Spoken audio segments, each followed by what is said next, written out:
Live from the Business RadioX studio inside Renaissance Bank, the bank that specializes in understanding you. It's time for North Fulton Business Radio. And hello, everyone. Welcome to another edition of North Fulton Business Radio. I'm John Ray, and we are coming to you still from our virtual studio. We're not back in Renaissance Bank, but I've got great news. As we tape this show here on right here at the end of March 2021, in 2 weeks from today, on April the 12th, we'll be back. We'll be back inside Renaissance Bank on Windward Parkway in Alpharetta. We're excited about that. We're excited about what that means, that things are getting better in this pandemic environment we've been in. But what has not changed through all the turmoil we've been in is how Renaissance has been there for small business owners. And if you're tired of the big bank experience that you may be having, and you know what I mean, automated voices, 1-800 numbers, can't get a live person, all that kind of stuff, then my suggestion for you is to call or go to renaissancebank.com and find their local office, some 200 across the South, ready to serve you, and give them a call. And what you'll be able to do is go in, sit across a desk from someone, and get to know them and see if that's a good fit for you. It's been a good fit for me and the clients that I work with, and I think you'll find that as well. Renaissance Bank, understanding you, member FDIC. And now I want to welcome Peter Chatel. Peter is the CEO, founder. He's Dr. Purpose, I love that title, of the Chatel Consulting Group. Peter, welcome. Well, thank you, John. It's a pleasure to be with you. Thanks for having me on. So, it's great to have you. And if you could give us an overview on how you're serving folks and the background of that title. I love that, Dr. Purpose. Sure. Yeah. Well, since leaving the Coca-Cola company in 2015, after 22 years, I started my own coaching, consulting, training practice. And the Dr. Purpose comes out of, with every person I coach, I begin with purpose. I begin with helping them clarify their top 5 to 7 core values, what they hold as most important, and the associated core beliefs, what they hold as a truth related to those core values, and then also what is their purpose statement. These 3 things I call the compass for life. And what this offers people is then the opportunity to choose, and it comes down to a daily choice to live into, lean into those core values, core beliefs, and the purpose on a daily basis. And what I've discovered personally, and for those I've coached discover, is that leads to profoundly positive performance. So it changes everything. So that's where the Dr. Purpose comes from. What I've done is developed a series of training programs, and to support that, I've got 10 principles for profoundly positive performance, and offer a training relating to those, helping people to become more fulfilled, live a more meaningful life and more significant life, and be more productive in their work life, but also it's not only at life, it's at home and at large. So those three aspects of life. So where and how do you align your purpose with other missions? I treat those 2 terms slightly differently. Many people don't. I'd acknowledge they're synonymous for many people, but purpose for me is individual, it's personal. Mission is 2 or more, it's organizational. And so people, align their purpose with multiple missions typically in life, certainly work, whether it's explicit or they just happen to be working, and they may not view it that way. But when they're getting paid by somebody to spend, the better part of their life working, they are aligning their purpose with that mission. And I try to make sure that is done in greater alignment, because when people are aligned, purpose to mission, they're more productive, they're more fulfilled, more satisfied, more loyal, and it results in greater productivity for the organization. Sure. Let's before we get to the outcomes of defining purpose, I want to ask a question about purpose itself, because I would imagine that a lot of clients you work with, the folks you talk to, they may think they already have their purpose. Right? Well, no one has ever come to me. I've coached well over 100 people. No one has ever come to me with clarity of, I've got it written down, and I'm choosing to live into that on a daily basis. No, I'm sure there are people, and several have come to me with some sense of purpose, don't get me wrong, and an ability to get there eventually in terms of a statement, but no one has come to me with that written down. And then, as I say, choosing to live into that on a daily basis. It comes to a choice. Like I said, when you have clarity about what it is, that's one thing. But that offers you the great opportunity then on a daily basis to choose to live into it. So yeah, and there are some key questions that can help people gain clarity about why they're here, what their purpose is for being here. What do you absolutely love to do that if no one would have to pay you? What are you really talented at? What are your gifts? What are your strengths? Another is, what greatly disturbs you? What greatly disturbs you is a powerful question to reflect on and gain some insights, because typically what greatly disturbs you out of that is something that you want to change, and you're perhaps here to help change. So, wow, that's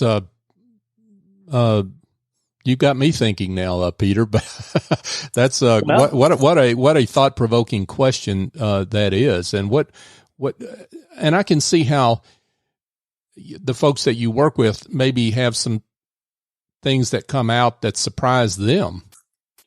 Yeah, I mean, I don't know if surprise is the right term. It may be surprise, but typically it's there. It just hasn't been. We're not institutional. It's not institutionalized to reflect very deeply on these things for most people. Right. We move. We're rewarded by what we have been successful at academically. Many people fall into kind of a career that they just kind of fall into, and they move forward with because they're either good at it, or this was the opportunity presented to them, and they're chugging away. But I encourage people to reflect on it. This comes out of my own belief system that we're all here for a reason. And it's like, I like the question, what question were you born to help answer? What problem were you born to help solve? Good stuff here from Peter Chatel, folks. He is with the Chatel Consulting Group. So Peter, let me clarify. So I know you work with small business owners heading toward transition. You work for nonprofits as well, with nonprofits as well. Yes. Maybe I don't know if it's appropriate to talk about those separately, but both kinds of organizations have leadership issues, and you've got one phrase that I love that I want you to expound on, called "put Petership in your leadership." Explain what that means. Well, over my career, and I've been fortunate enough, I have done a number of different things, but I had 7 years of consulting with Arthur D. Little. And then I had 22 years at the Coca-Cola company. And while at the Coca-Cola company, had 10 or 11 different leadership opportunities, both in global organizations. So I had global responsibilities, as well as a number in the North America business unit. I I've studied leadership over my 35 plus year career.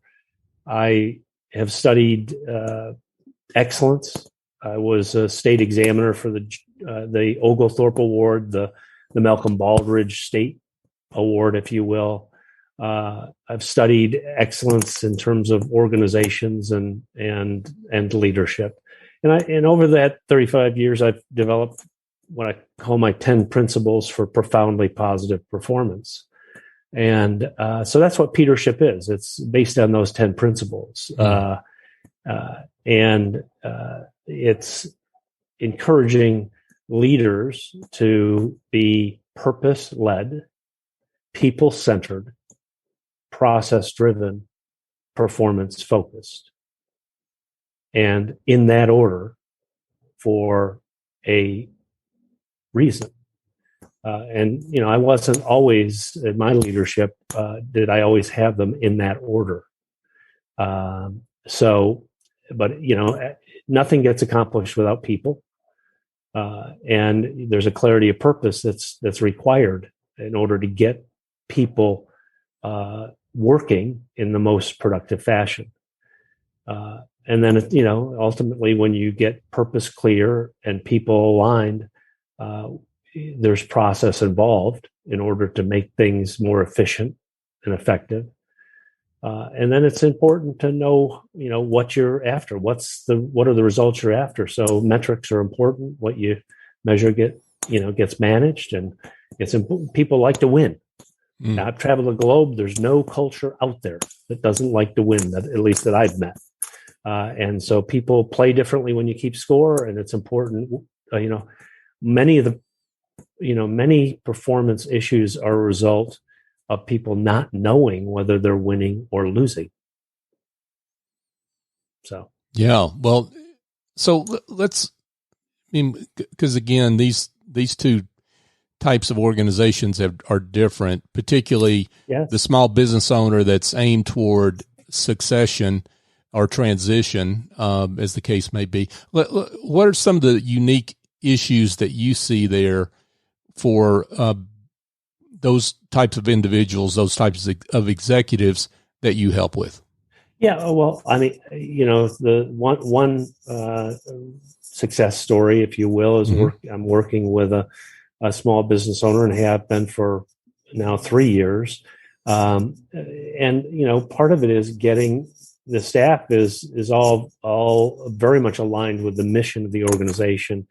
It's I would say it's part of their secret sauce in terms of what they do and how they do it. They've earned a great reputation, but have been successful in getting them focused on what they needed to do in terms of working on the business. They're great at working in the business, and as many small business owners are, they love what they do. They're good at it. But working on it in terms of what are the processes to improve our business development, and what were the key metrics. So many organizations are great at the outcomes. So what are the results? But backing up from that, what are some of the metrics in process that will give you a greater idea? And it's, for instance, in the business I'm in, in the business they're in, that they typically have to issue a proposal to get the work.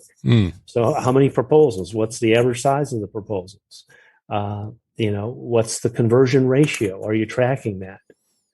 Do you know your numbers? When you know your numbers, the business you're in becomes more predictable.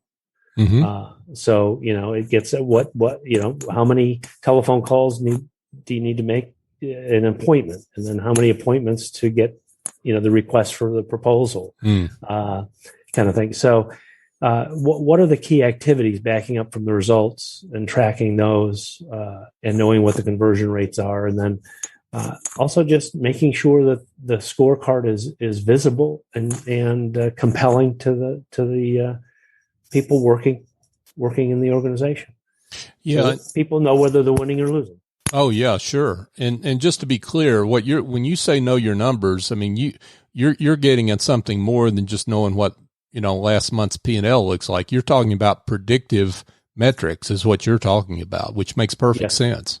Yes. It's backing up from the results to know what are the key activities. And I mean, one of my principles, and all my principles are pretty much common sense, let me tell you.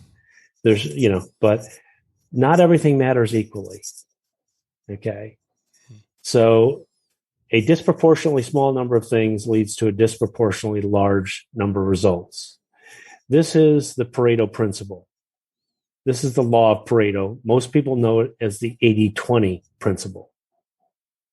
Okay. Wilfredo Pareto was an economist in the, I think, 1500s in Italy, studied the wealth in Italy. Surprise, surprise, found 20% of the people owned 80% of the wealth. 20% of the landowners owned 80% of the land. Okay. And, let's not get too hung up on the numbers, but I believe that this is a law of the universe that you disregard at your peril. And I also believe it can be repeating within itself. So if you go 20 leads to 80, then 20 of 24 leads to 64%, and 20% of 4 is 1. 1% leads to 51% of your results. So my mantra with the people I work with, both nonprofits and profits, is find your 1%. Okay? Because 1% leads to 51%. So, I'll give you an example. My wife danced for Alzheimer's 2 years ago. She raised $117,000. Okay, she had 134 donors. The top 5 gave her 80%. She's listening to her husband. Well, that's just, listen, she didn't plan it that way. I know, I'm just kidding. She didn't, and it just, that's the way it 20% of the restaurants we eat at 80% of the time. 20% of the roads in Atlanta, we travel 80% of the time. It's just, and you can get hung up on the 20-80. It's just a disproportionately small number of things leads to a disproportionately large number of results. And so, this is where it's important to know what are the activities that generate the results, right? And to focus and do more of those activities. And the activities that don't generate results, delegate or discard.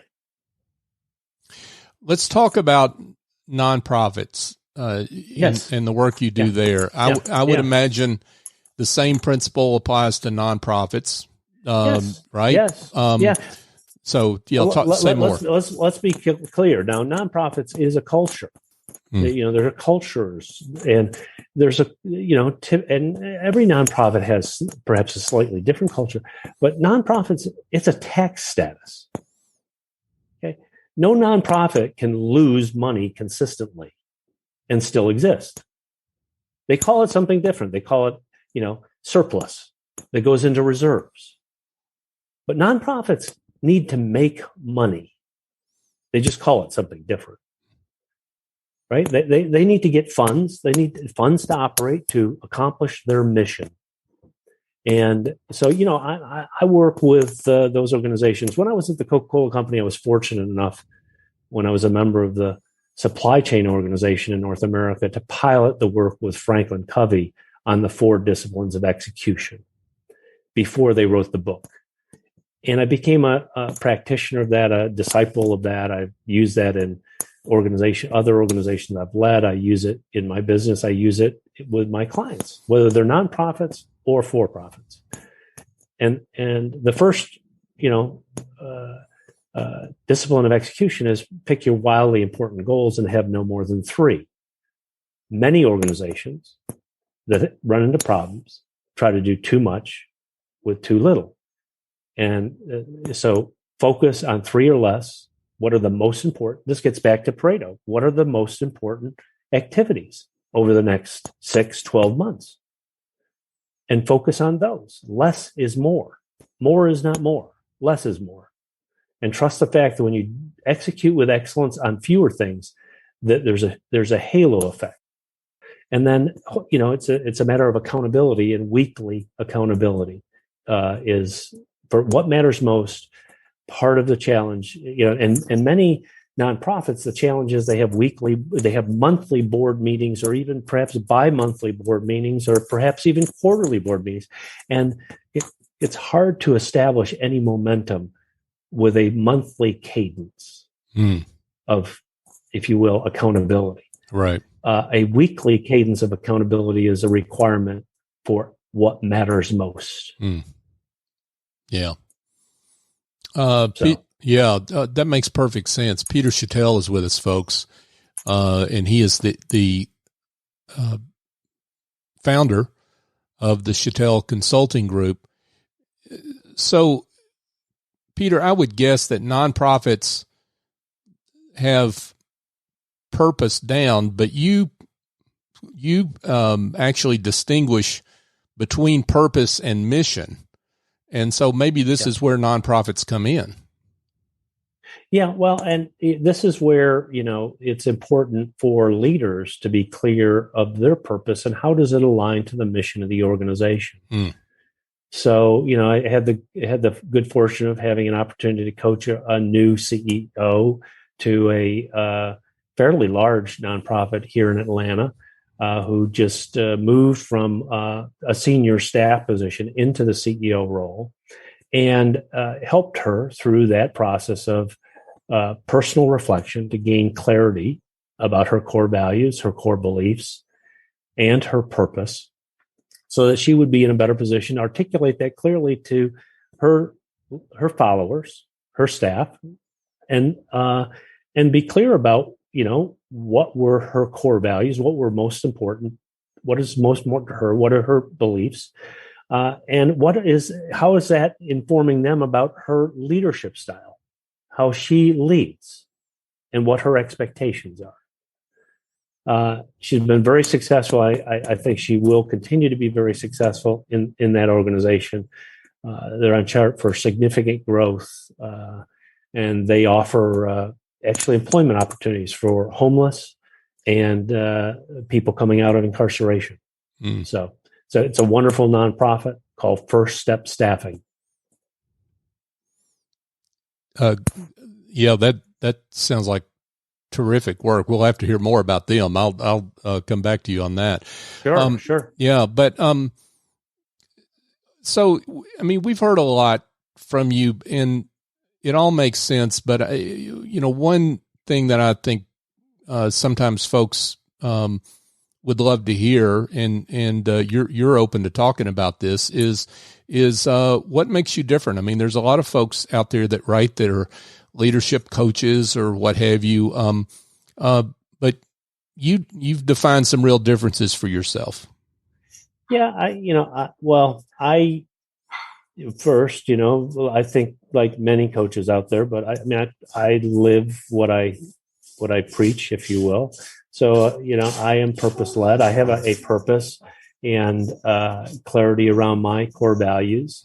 And I share those with my coaching clients and my clients. But I think I have, for the nonprofits, I certainly have experience in for-profit organizations. And sometimes, I don't try to emphasize that too much, because I say, there's some differences in culture, but there are things that are transportable regardless of the organization, right? And what I would tell you is strong leadership doesn't look any different between whether you're for-profit or nonprofit. Strong leadership, okay? And everything rises and falls on leadership. Everything. Make no mistake about it. So what I have found, what I've observed is, and this is why there's no prescription for, what's the personality of a strong leader. Well, it's someone who is, at least in my opinion, very connected with who they are. They understand how they're wired as individuals. What's important to them? What are the core values? What do they believe to be truth? And they know why they're here. and they're able to share that with the organization, either explicitly or by behavior. Okay, because words are meaningless unless the behavior follows the words, sure, and is consistent. That makes a lot of difference. That's being authentic. That's having integrity. Okay, and when leaders are able to do that authentically, they come across powerfully. There's a power to that. People are attracted to that. There also, obviously there needs to be a vision that leader has for the organization, mm-hmm. and what they see as what the future is, not just this year, mm-hmm. but where do they see the organization going? Mm. And they have to be able to paint that vision. They have to be able to speak that vision and repeat it for people so that they have an understanding. And they see themselves in that vision. They see the opportunity in that vision for them, in their life, for their career, for their personal aspirations. All of that, they got, and vision is all about hope. So, leaders have to create hope. And we're now beginning, come out of this incredible year that we've all experienced, right, with this pandemic. And sure. Boy, I think, part of it is we're beginning to see, a future with a little hope here as we get, at least in my case, I have recently got my first vaccination 2 weeks ago. Look forward to getting the booster shot.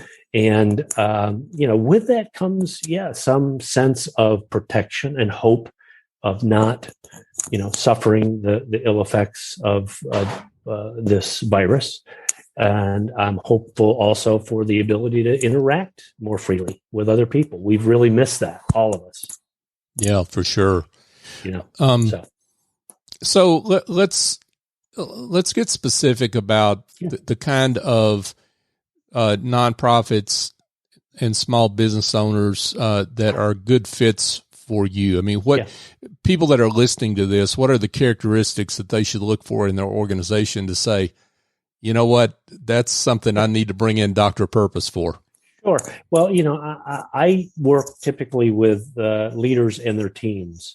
So, it's a nonprofit with perhaps a leader that's new or not a very experienced leader.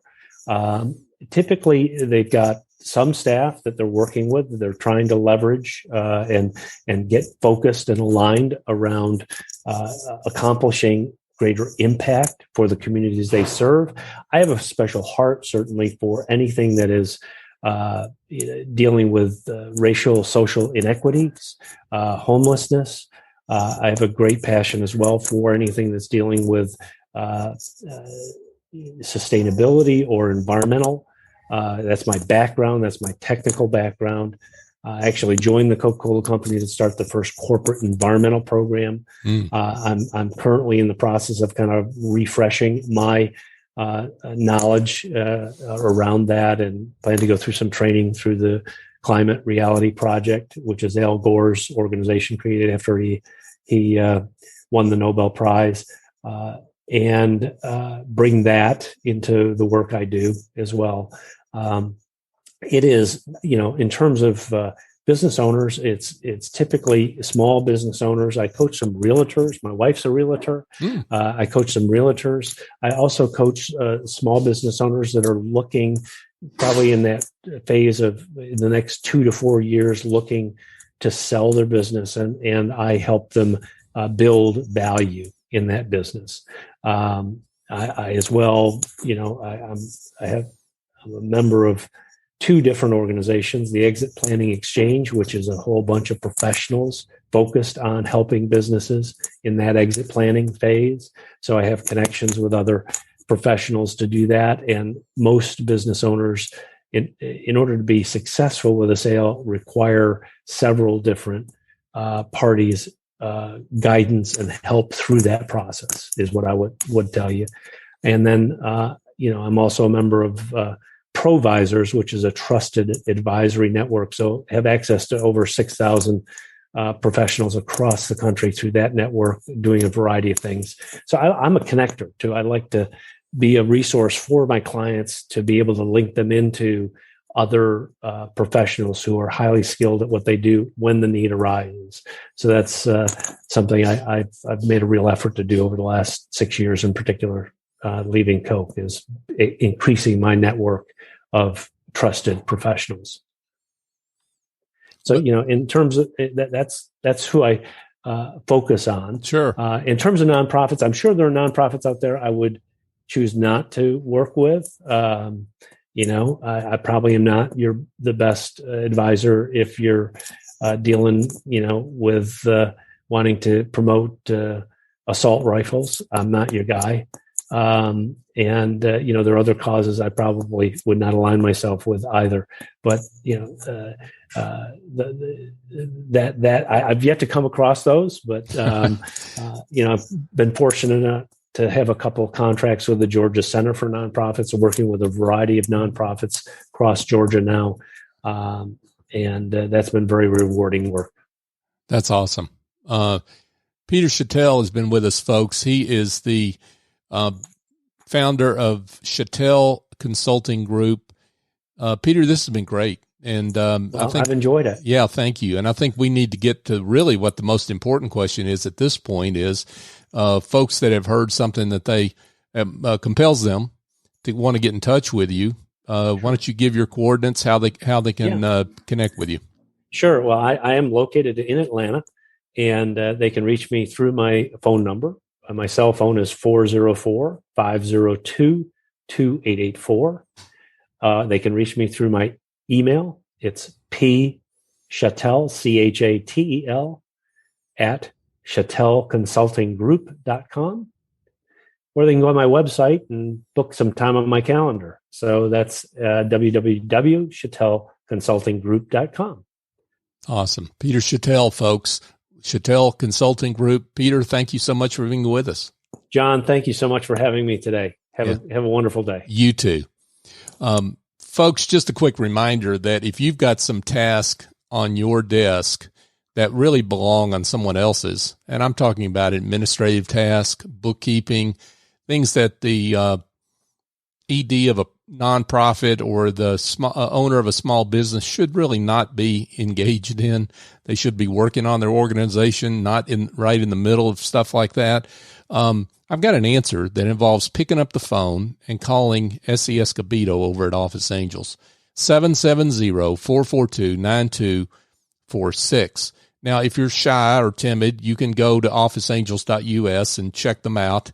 I encourage you just to call Essie because I work with her, and she does tremendous things for my business, her and her angels.